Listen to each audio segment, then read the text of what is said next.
Amanhã é o Dia Mundial do Combate ao Alzheimer, a doença que atinge cerca de 26 milhões de pessoas em todo o mundo. E a maior parte dos doentes é de idosos. 5% da população com mais de 65 anos de idade tem a doença. E depois dos 80 anos, a incidência fica ainda maior, chega a 15%.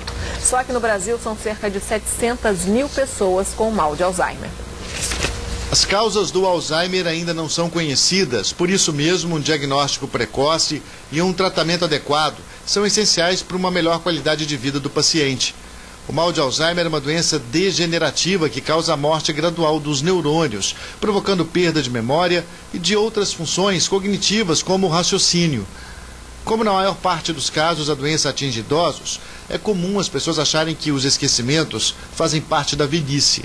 Estimativas recentes sugerem que o brasileiro leva cerca de 3 anos até obter o diagnóstico correto da doença. No início, a pessoa apresenta pequenos lapsos de memória e dificuldades para realizar tarefas do dia a dia, como se alimentar ou se vestir. Mas com o tempo, esses lapsos avançam e o doente não reconhece os parentes e nem os amigos. De acordo com o Ministério da Saúde, no ano passado, foram distribuídos quase 30 milhões de remédios para o tratamento de Alzheimer em todo o país, um investimento de cerca de 129 milhões de reais. Mas, segundo os médicos, o tratamento ainda precisa avançar. É preciso investir nos diagnósticos, já que 95% dos pacientes morrem nos primeiros 5 anos da doença. Bom, e para discutir esse assunto, a gente recebe aqui no estúdio o doutor André Gustavo Lima, neurologista e membro da Academia Brasileira de Neurologia. Tudo bem? Bom dia. André, bom dia. Muito obrigado por ter aceito o convite. Por vontade, por favor. Dá licença. Bom, participa desse debate também lá em São Paulo, a geriatra Ana Cláudia Arantes. Bom dia, doutora. Bom dia. Bom, vamos começar aqui no Rio de Janeiro. Doutor, na verdade, a doença, ela começa-se, por exemplo, vamos colocando como índice, a partir de 65 anos, 5%, por exemplo, dos casos de demência, e aos 80, pula para 15%, se eu não me engano. Por que é tão difícil, por exemplo, a família perceber que o esquecimento, aquele esquecimento que poderia ser no caso de velhice, pode realmente estar se tornando uma doença mais séria? Luciano, o que eu mais quero explicar aqui é o seguinte. Primeiramente, o diagnóstico precoce é primordial para a doença de Alzheimer, tá? A pessoa, o familiar que está próximo, cotidiano, dia a dia, ele não percebe que o pai teve um esquecimento. Às vezes, por ele ter relação todo dia, ele não percebe. Mas aquele sobrinho, daquele idoso de 70 anos, que vê o tio de 3 em 3 meses, de 4... Nossa, o titio tá meio esquecido, isso aí tá com 70 anos, é sempre essa situação. Quando o familiar chega a perceber, o familiar do dia a dia, às vezes é tarde. Pois é, mas em que momento, como disse o Luciano, em que momento esse esquecimento comum da velhice passa a preocupar e os familiares têm que ficar atentos? Em qualquer momento que o familiar perceber uma simples troca de nome. Aquela troca do nome do neto já é um momento que ele já está até tarde já é um estado de leve a moderado, que nós falamos da doença de Alzheimer. O que eu quero dizer com isso? 65 anos, todo mundo, os idosos já devem procurar o seu neurologista para começar a fazer uma triagem se aquela demência que ele apresenta, essa perda cognitiva, essa perda de memória, é de causas reversíveis ou não reversíveis. Quer dizer, não tem diferença do esquecimento comum para o início da doença, é isso? Posso dizer, não tem como dizer que 65 anos, esqueceu o nome, é doença de Alzheimer, é uma outra demência reversível, é da velhice? Não tem como dizer isso. É por isso que eu digo, é melhor a gente prevenir não, fazer o diagnóstico precoce, porque não tem a prevenção do Alzheimer, fazer o diagnóstico precoce, começar o tratamento, do que amanhã ficar tarde demais. Doutora Ana Cláudia, então em casa, como a família pode estimular a memória desse idoso?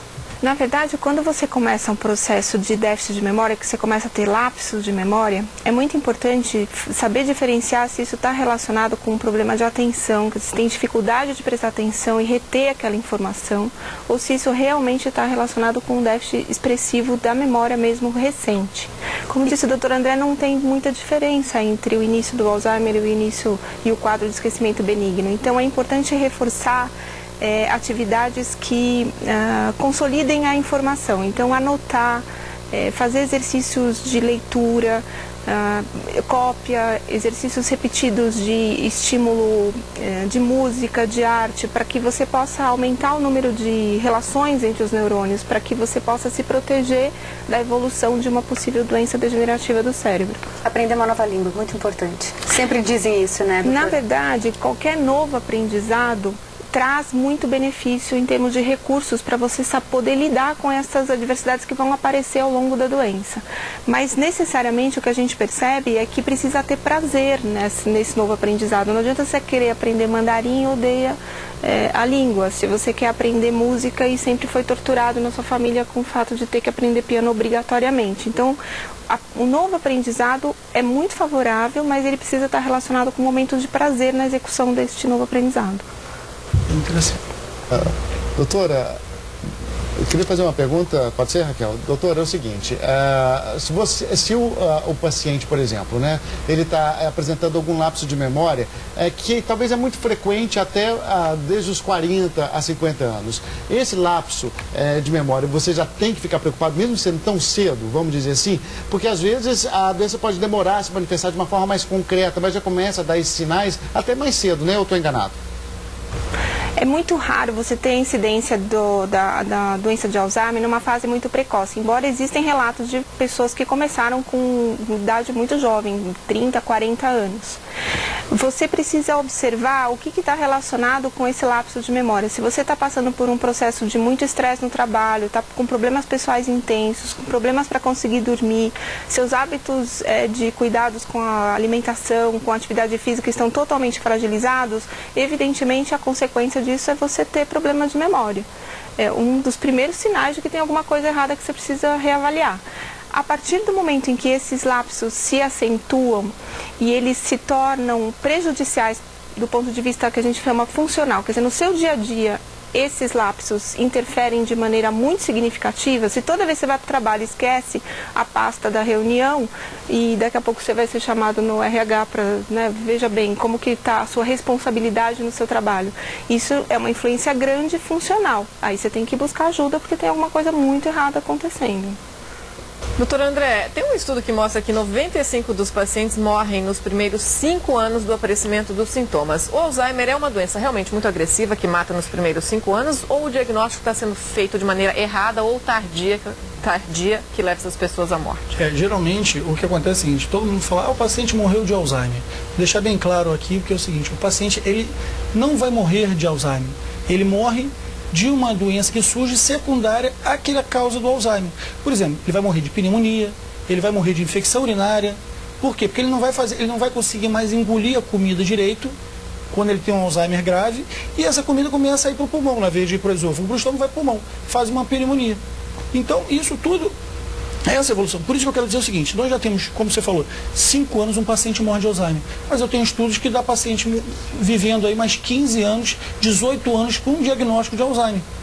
E depois ele vai morrer de um infarto cardíaco, que é uma coisa menos traumática, até uma morte mais rápida, mas ele evolui 15, 18 anos com doença de Alzheimer diagnosticado no início, e com um tratamento adequado, tratamento farmacológico, que nós dizemos medicamentoso, e não medicamentoso também.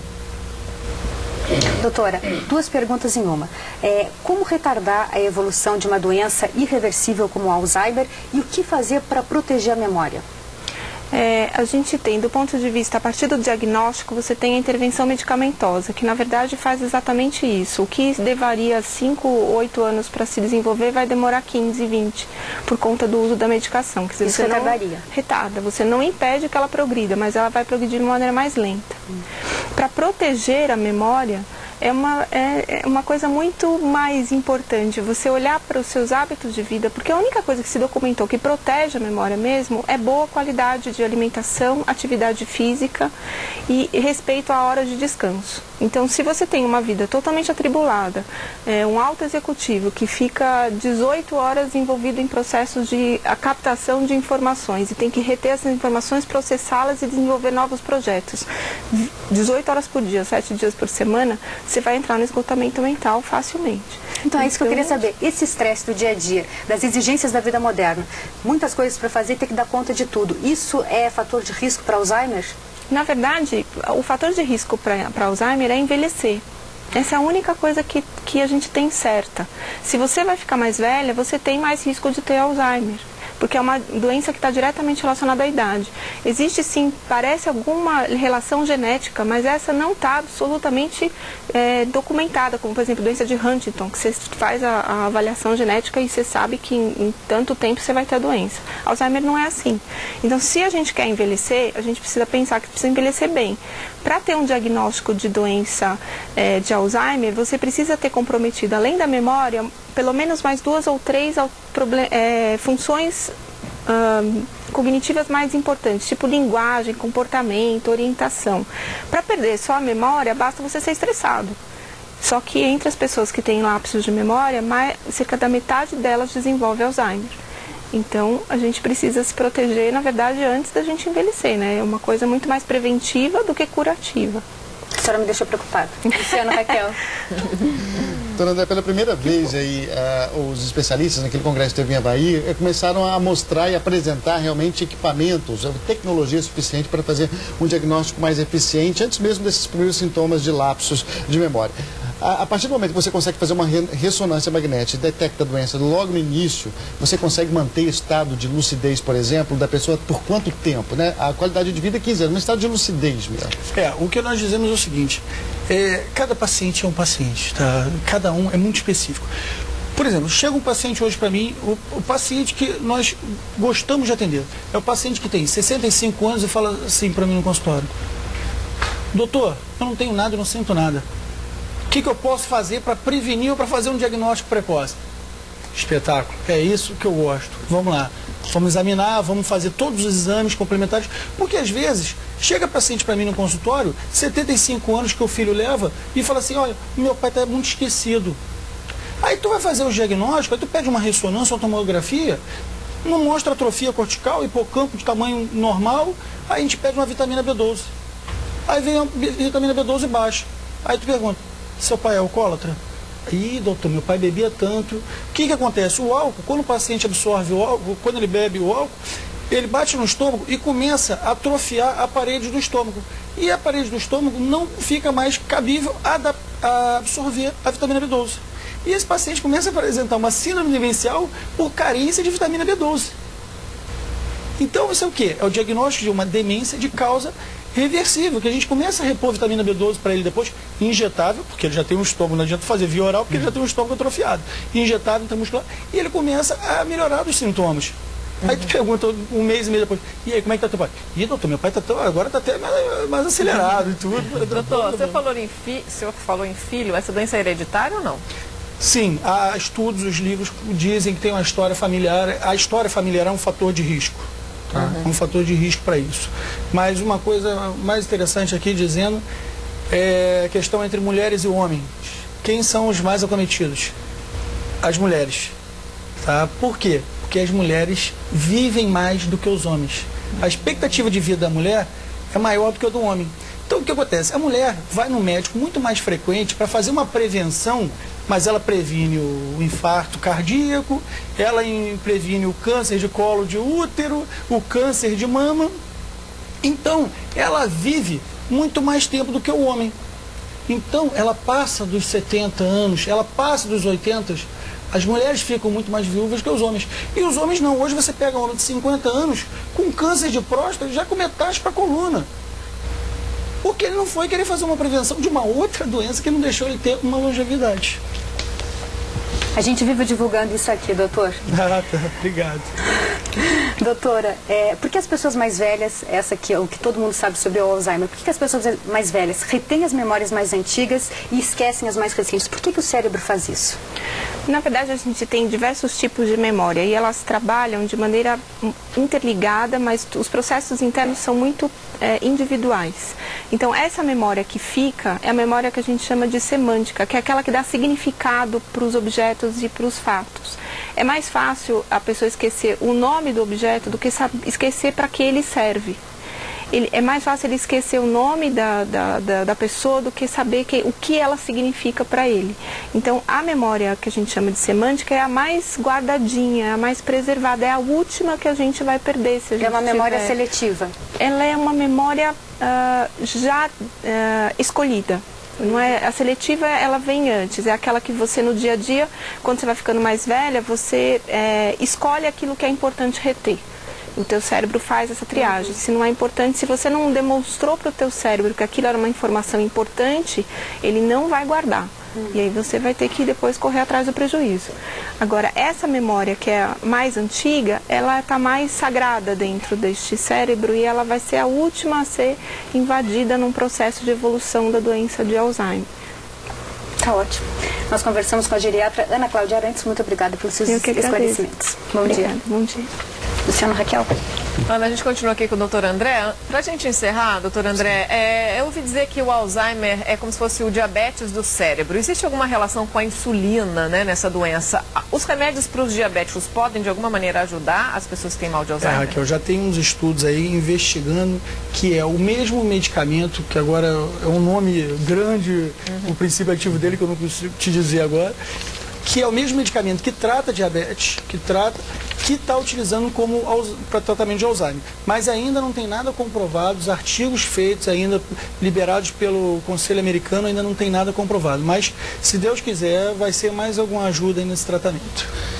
André, muito obrigado aí pela participação, pelas informações valiosas aqui. Muito obrigada. Alerta aí para o diagnóstico mais cedo. Precoce da doença. Mais cedo, melhor, né? Obrigado, bom dia, pessoal. Bom dia, muito obrigada. Bom dia a todos.